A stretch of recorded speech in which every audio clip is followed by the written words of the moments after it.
Today, we're diving into one of the world's great libraries of wisdom, a collection that's guided millions for over 2,500 years. We're talking about the Thripitakaya, so let's jump right in and explore what this is all about. So let's start with the name itself, Thripitakaya. It's a Pali word, and it breaks down pretty simply. Thri means three, and Pitaka, well, that means basket.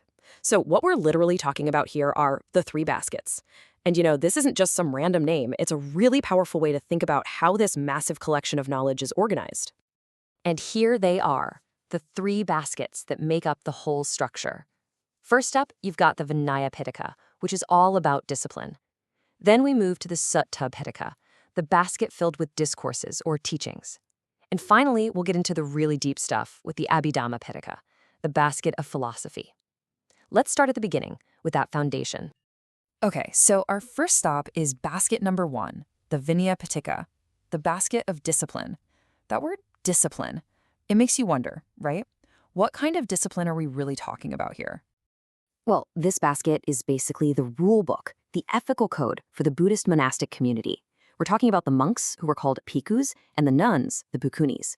But it's so much more than just a list of don'ts. It's the very framework for a life dedicated to spiritual practice, creating the structure that allows the whole community to really live and grow together. And believe me, this isn't just a few guidelines scribbled down. It is meticulously organized. It's broken down into these 5 main sections, and each one has a specific job.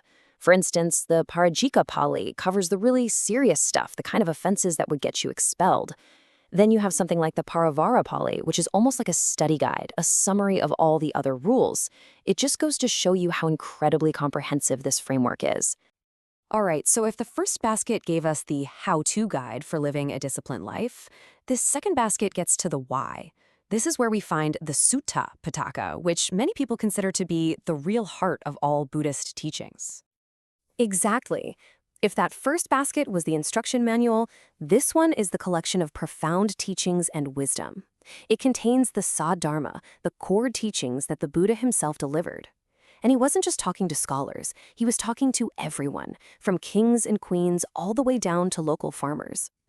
And just to give you an idea of the sheer scale of this thing, this one basket holds over 17,000 individual discourses, or suttas. I mean, think about that. It's this immense, incredible library of wisdom, packed with sermons, dialogues, and verses that touch on pretty much every part of being human. So how in the world do you organize 17,000 different texts? Well, they're sorted into 5 big collections called Nikayas. And it's not random at all, it's actually really logical. For example, the Digha Nikaya has all the long discourses. The Samyutta Nikaya, on the other hand, groups teachings by specific topic, like mindfulness. It's this kind of systematic organization that has allowed these teachings to be preserved so perfectly for centuries. Okay, so we've covered discipline and the core discourses. Now we get to the third and final basket, the Abhidhamma Pitaka. And this is where things get really deep. This is where all those teachings are boiled down to their purest, most philosophical essence. Yeah, the Abhidhamma isn't really about stories or day-to-day rules. It's pure, high-level philosophy. It's a super systematic analysis of the nature of the mind and of matter itself. It essentially takes the ideas introduced in the Sutta Pitaka and puts them under a philosophical microscope to examine every tiny detail. And the philosophical weight of this basket is just immense. Get this.